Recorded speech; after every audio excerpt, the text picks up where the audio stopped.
Friends, ఈరోజు వచ్చేసి గోంగూర పండు మిర్చి పచ్చడి సూపర్గా ఉందండి. ఈ పండు మిర్చి గోంగూర పచ్చడిని భోజనంలో అన్నంలో పెట్టుకొని తింటే చాలా చాలా బాగుంది.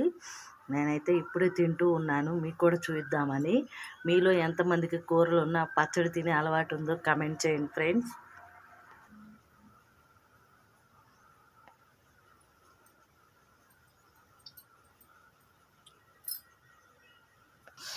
టేస్ట్ అయితే అమోఘంగా ఉందండి. గోంగూర అండ్ కొరింకారం పచ్చడి అద్భుతంగా ఉంది.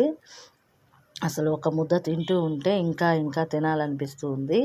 మా హస్బెండ్ అయితే ఏమ్మా ఇంకా తింటున్నావు పచ్చడితోటి, పచ్చడి ఎక్కువ తినమాక వేడి చేస్తుంది అంటున్నారు. కానీ మన అందరికీ కూడా ఇష్టమైన గోంగూర పచ్చడి అండి. టేస్ట్ భలే ఉంది.